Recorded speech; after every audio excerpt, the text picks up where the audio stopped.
Hi students, नमस्कार। अब हम क्या पढ़ेंगे?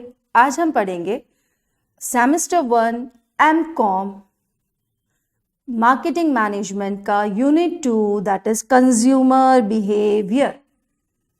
अब देखो, कंज्यूमर बिहेवियर इतना इंपॉर्टेंट क्यों है हमारे लिए पढ़ना? कितने तरह के कंज्यूमर्स होते हैं, ठीक है? कंज्यूमर्स हमारी पूरे बिजनेस के अंदर क्या रोल प्ले करते हैं, ये सब कुछ हमें इस यूनिट के अंदर पढ़ना है। उसके अलावा जो सबसे इंपॉर्टेंट दो चीजें हमें इस यूनिट में पढ़नी है, उसमें एक ये है कि कौन से फैक्टर्स है जो कंज्यूमर के पूरे बाइंग बिहेवियर को अफेक्ट करते हैं। मतलब मैं कुछ भी खरीदती हूं या नहीं खरीदती हूं, उसके पीछे कौन कौन से फैक्टर्स कैसे रोल प्ले करते हैं, ठीक है?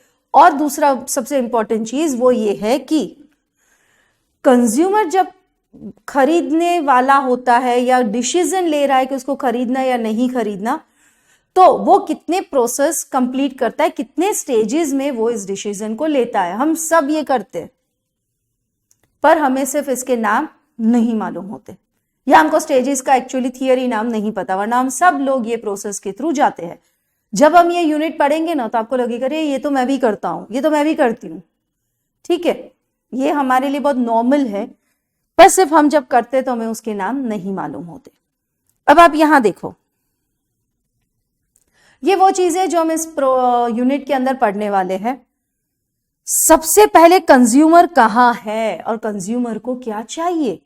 कंज्यूमर हर जगह है, ओके? हर जगह कंज्यूमर तो है। अब हमारा काम क्या है? कुछ भी करके उसको अपने शॉप तक लाना।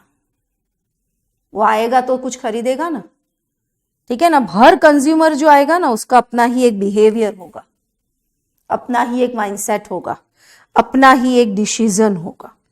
तो वो कौन कौन सी चीजें हैं जो कंज्यूमर को अफेक्ट करती है, उसके माइंडसेट को अफेक्ट करती है, वो हमें यहां जाके पढ़ना है, हमें समझना है। जब हम समझते हैं तो हमें पता चलता है उसकी इनकम, उसका सोशल स्टेटस, ठीक है? उसकी इनकम, सोशल स्टेटस, फिर ट्रस्ट प्रोडक्ट के ऊपर, उसकी लाइफस्टाइल, उसके पर्सनल फैक्टर्स और कुछ मार्केटिंग फैक्टर्स, ये सब कंज्यूमर के बिहेवियर को अफेक्ट करते हैं।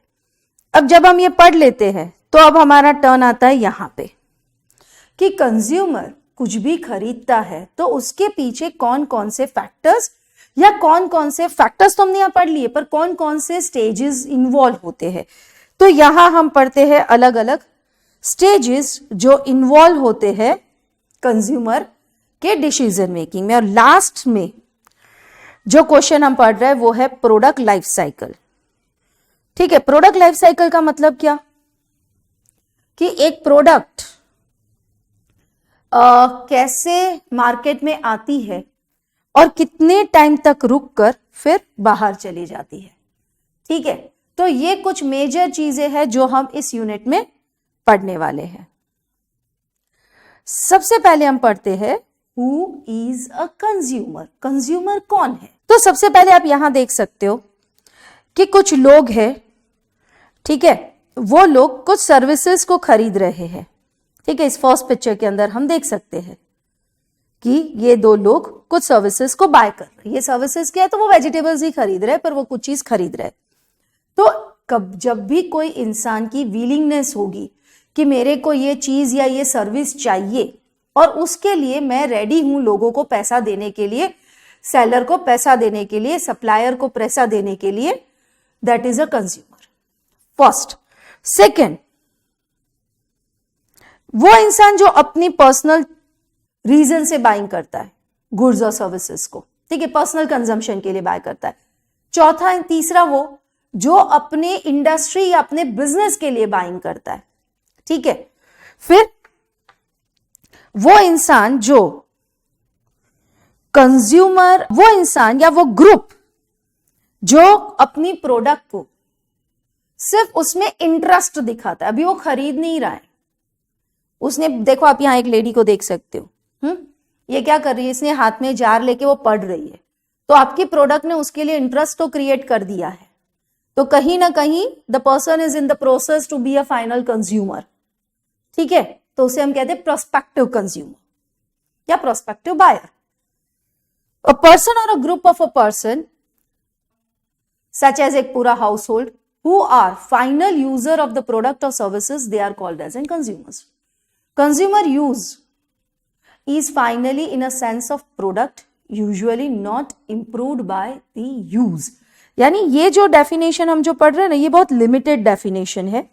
ये डेफिनेशन ये बताती है कि कंज्यूमर वो इंसान है या वो लोग है जो या तो इंडिविजुअल है या तो ग्रुप है, वो चीजों को बाय करते अपने पर्सनल यूज के लिए, ठीक है, और उसमें कोई इंप्रूवमेंट नहीं करते, जैसे वैसे उसको यूटिलाइज कर लेते।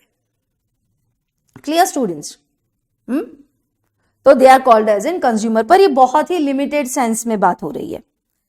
अब यहां हम देखते हैं, यहां पर बहुत सारे कीवर्ड्स है इस डेफिनेशन में हमारे पास। कंज्यूमर इज अ पर्सन और a group who intend to order, यानी अभी सिर्फ उसका इंटेंशन बना है किसी भी चीज का ऑर्डर देने के लिए, ऑर्डर दे दिया, और यूज द परचेज प्रोडक्ट, जो भी प्रोडक्ट गुड्स या सर्विसेज थे उसको उसने पर्सनली उसने परचेज कर लिए, ठीक है, जो परचेज किया था उसको यूज कर लिया, primarily for the personal reason, अपने लिए, सोसाइटी के लिए, फैमिली के लिए, या फिर not directly related to the entrepreneur, क्योंकि यहां हम बात करें सिर्फ इंडिविजुअल कंज्यूमर की, तो इस डेफिनेशन के अंदर not directly related to the business activity, उसने उसको रीसेल नहीं किया, मैंने खरीद के आपको गिफ्ट कर दिया, दैट्स फाइन, मैंने खरीद के चैरिटी कर दिया, that's okay, okay.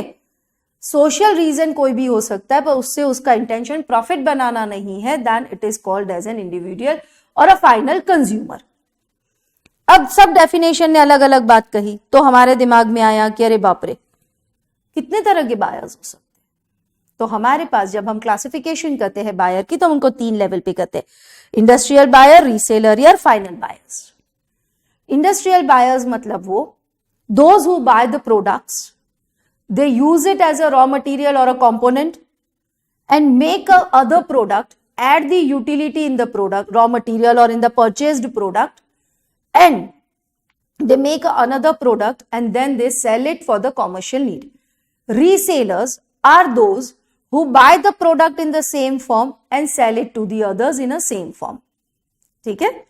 Final consumer, a consumer who buy the product not to sell it again, but just to consume for personal use.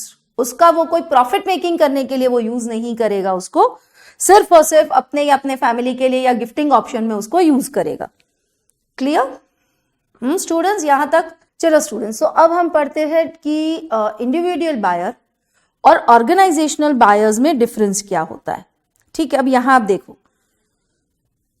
तो हम जब शॉपिंग करते हैं ना, तो बस इतनी ट्रॉली बहुत हो गई, और वो लोग जब शॉपिंग करते हैं तो ये पूरा गोडाउन भी कम पड़ता है।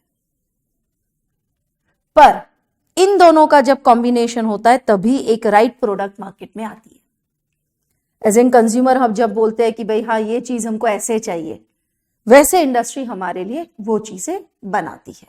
ठीक है, चल ऑर्गेनाइजेशनल बायर्स क्या है?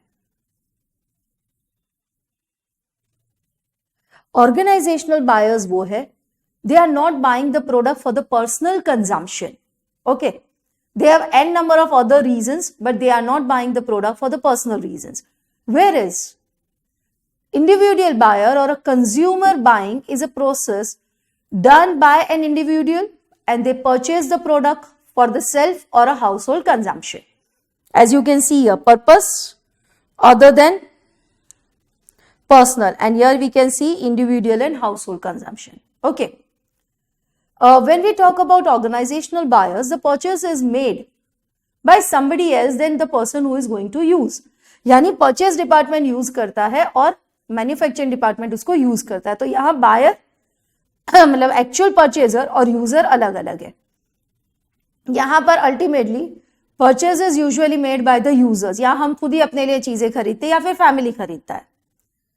A number of people in a decision making process of what to buy, how to buy, or I can say in a short we can say that